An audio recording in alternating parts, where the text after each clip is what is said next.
Vous allez écouter un podcast. Et ça, c'est une bonne nouvelle. Littérature, mode, sport, art, fiction, santé. Des centaines de milliers de podcasts sont disponibles. Et il vous faudra une vie pour les écouter. Mais le pod est là. Le meilleur du podcast, c'est sur le pod, en version papier ou numérique. Pour plus d'informations, www.lepod.fr. Et le pod est là pour vous sélectionner le meilleur du podcast, devenir un crack en sciences. Vous vous souvenez des cours de sciences très ennuyeux au collège et au lycée ? Eh bien ici, c'est absolument le contraire. Avec des sujets très bien vulgarisés, voici une sélection de podcasts permettant aux auditeurs d'acquérir de précieuses connaissances scientifiques et technologiques. Notre premier extrait, un podcast à cerveau ouvert. Alors la tête dans le cerveau, c'est le podcast qui s'intéresse à notre cerveau. Christophe Rodeau, neuroscientifique, décrit différentes études et histoires surprenantes en relation avec ses travaux et lectures. Chaque épisode permet aussi de comprendre les méthodologies propres à la recherche scientifique. On écoute un extrait. And one of the great things about the human species is that we have this remarkable organ, the brain. La tête dans le cerveau. Biologie, cervelle, synapses, neurosciences, physique. The human brain really is the most unique gift of our species. Avec Christophe Rodeau. Le bonheur pourrait se trouver dans le bien-être de l'autre. Et on enchaîne avec un autre podcast, 20 minutes de science avec 20 minutes. Et à chaque nouvelle édition, un journaliste ou un universitaire est invité pour traiter des sujets tels que le vide galactique ou les sécrétions fabriquées par la muqueuse nasale. Oui, les crottes de nez. Ne rigole pas, ça existe. La vulgarisation scientifique au sens large, donc, au micro de Romain Gouloumès. Allez, on va écouter ça, les crottes de nez au micro de Romain Gouloumès. Tiens, je crois qu'on va bien s'amuser tous ensemble. 6e Science, un podcast 20 minutes et science et avenir. Ça, cause. Salaud. Et toi, sale parasite, casse-toi, c'est vampire. Ouais. Je suis immunisé contre la rage. Je suis prêt à avancer que quelques maladies que transmettent le rat, l'écureuil peut la transmettre aussi. Vous en convenez ? Oui.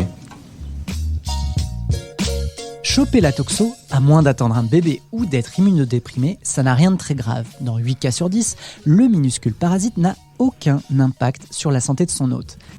Allez, chopons le 3e extrait en direct du Centre national de recherche scientifique. Ben oui, les chercheurs et chercheuses du CNRS livrent leurs analyses sur des sujets scientifiques, mais aussi économiques et sociétaux.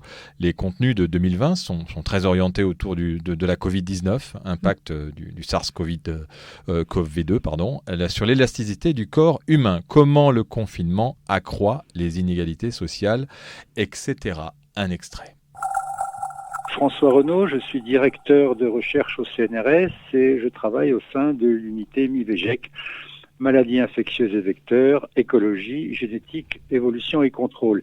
Et mes thématiques principales de recherche portent donc sur la diversité génétique, la dispersion dans l'environnement et l'adaptation des pathogènes.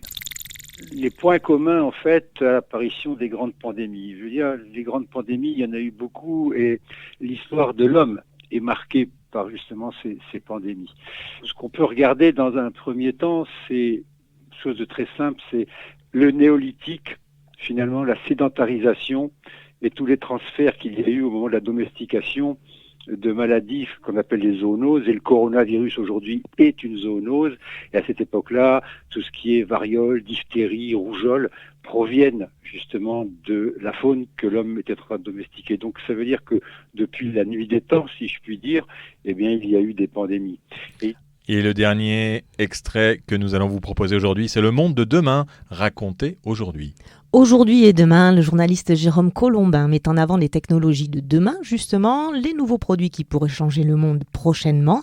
Et certains épisodes retracent aussi l'histoire des innovations que nous côtoyons dorénavant au quotidien. Et tu sais lesquelles ce sont ? Et on écoute un dernier épisode, non ? C'est quoi d'ailleurs ? C'est l'email, c'est par exemple la calculatrice, la carte à puce, nos ordinateurs, etc., etc., etc. Tout un programme. Allez, on écoute. France Info.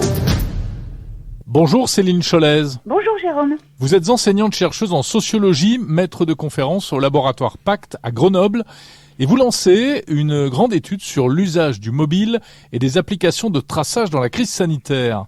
Alors ces applis finalement sont-elles une bonne idée pour lutter contre la pandémie ? D'abord, les applications de contact tracing sont apparues avec la crise du Covid, mais la recherche de cas contacts est une vieille méthode en épidémiologie. Ce qui pose question, c'est le passage au digital, en fait. Alors, ça pose des tas de questions en termes d'efficacité, puisque ces méthodes nécessitent une vraie participation des citoyens. Alors, on retrouve tous ces extraits et tous ces podcasts dans notre magazine Le Pod, que vous pouvez télécharger et consulter gratuitement sur le site lepod.fr. Merci, à bientôt. À bientôt. Vous allez écouter un podcast. Et ça, c'est une bonne nouvelle. Littérature, mode, sport, art, fiction, santé. Des centaines de milliers de podcasts sont disponibles. Et il vous faudra une vie pour les écouter. Mais le pod est là. Le meilleur du podcast, c'est sur le pod, en version papier ou numérique. Pour plus d'informations, www.lepod.fr.